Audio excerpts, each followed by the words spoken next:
Hello, everybody. Today we're talking about sectionalism and tremors in the Union, which is focusing in on the issue of slavery in the South during the antebellum period, so the time period before the Civil War, the time period of Unit 4. So in talking about this, we have to talk about the Missouri Compromise. The Missouri Compromise is going to ensue after there is a debate about Missouri, whether it's going to enter into the Union in 1819, whether it's going to be a slave or free state. And so it's going to get blocked as it's coming in, and you're going to see that Southerners are going to threaten to keep Maine from entering into the Union because Maine also wants to enter into the Union. They're going to threaten to keep to block them from entering in. And so they are going to argue the fact of equal rights and that they need to have equal representation between the two sides of the states, and that the Constitution is going to guarantee state sovereignty, is what they are going to talk about, the South, that is, and that Congress had no right to infringe on personal property and individual slaveholders in Missouri. Eventually, the Missouri Compromise is going to be passed in 1820, and this is going to happen after 2 years of debate, and it's going to be bargained by Henry Clay, the guy who's always the bridesmaid, never the bride, in politics. Sorry, that's the bell for sea lunch. Henry Clay is going to devise this compromise, and in the compromise, it is going to admit Maine in as a free state. It's going to admit Missouri in as a slave state. This is going to preserve that balance between slave and free states. And this is going to set a precedent, meaning it's going to set kind of a status quo for the new territory that's going to be coming in, that they're going to be trying to keep this balance between North and South, enslaved versus free states. You're going to see that then this is going to impact the movement of slavery, as it's going to be moving outward and kind of upward a little bit, as it goes into those new territories as well, and the impact that it's going to have. I have 15 minutes. We gotta make this short, sweet, to the point. I recorded from like this side forward, thinking I was like, oh yeah, I got it, no big deal. And then I didn't actually hit record, so we gotta make this so fast. I'm so sorry. Okay, so ideology and reality of benevolence. So there is going to be this transition from Jefferson actually, and then during his time, he's going to be talking about slavery as a positive good or normal condition, and that is then going to be transmuted. It's going to be changing to this idea as slavery as a positive good or normal condition.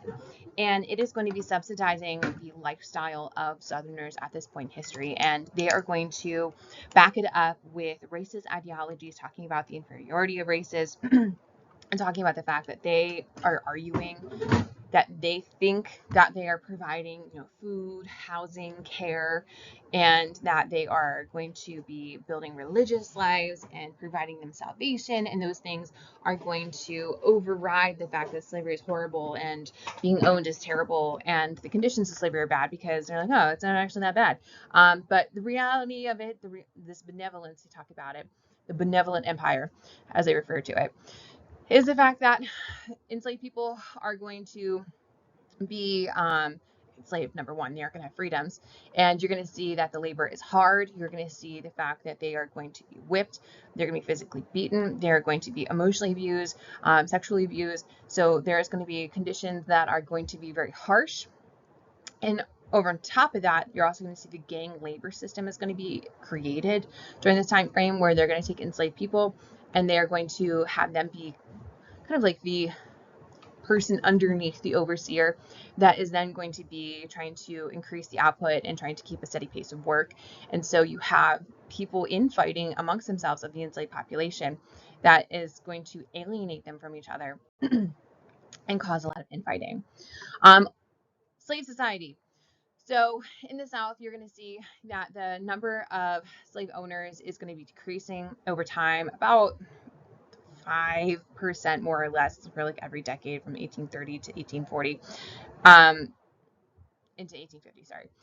But you're going to see then, even within that slaveholding population, that's a small percentage that is going to be owning enslaved people. So it's going to be your planter elites. They are going to own a large number of enslaved people. Then you have like your upper middle class, your like lawyers, your financiers, those kind of people. They are going to be owning kind of like around 20 enslaved people. And then I have your small yeoman farmers. They're going to have 1 to 5 enslaved people. And then below that, This is kind of like our ranks in society in the South at this point. Below that is going to be your poor freemen. They are propertyless, and so they don't have social mobility.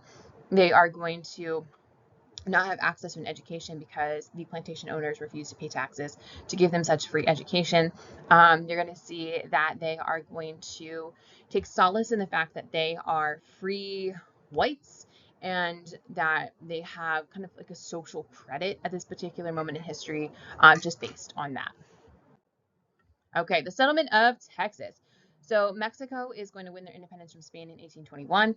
They are going to have Americans coming into this disputed territory. I'll show you a map in a second. That's eventually going to become Texas. So they're going to come into that territory. You're going to see Moses Austin and his son Stephen Austin are going to get a land grant for $180,000. They then are going to sell that land. So then you see by 1835, 27,000 white Americans are going to be in what's going to become Texas, along with 3,000 enslaved people. They're going to be raising cotton. They're going to be ranching with cattle. And eventually, they're going to be outnumbering the Mexican residents. In 1835, Mexico is going to adopt a new constitution that makes for a stronger federal government. And they're going to have your two parties going to emerge. Austin is going to lead the Peace Party that is going to want the settlers to be accepted into Mexico under Mexican rule, but to recognize political autonomy for Americans that are in that region. And then you have the War Party that's going to be led by Sam Houston that's going to want independence. Then you get to remember the Alamo. So you're going to have these differences are going to continue. President Santa Anna of Mexico is going to want to impose authority throughout Mexico. War is going to break out March 2nd, 1836, where Houston is going to lead a rebellion, and that is going to happen at the Alamo. The Americans are going to be defeated. It's going to get held into the newspapers, where they are going to call for Americans to remember the Alamo. Americans are going to go into Texas then to fight under General Sam Houston in April 1836. The Battle of Jacinto is going to lead to independence of Texas, and so there's going to be this moment of time where Texas is free and they don't belong to anyone in part of the United States because President Van Buren doesn't want to let them into the United States. I'm sorry, I'm going so fast. There is our map of Texas. Okay, forging families and communities. So despite the fact that slavery is going to be demoralizing and going to be cutting people down, you're going to see that the families are going to keep African Americans creating a sense of community and togetherness. So the number of foreign-born enslaved people is going to be decreasing as time goes, as it should be, because the international slave trade got banned in 1808, and that you're going to see that they'll be bringing with them their cultural traditions. So, for example, in the Mississippi Valley, there is a larger contingency of enslaved people who originated from the Congo region in West Africa.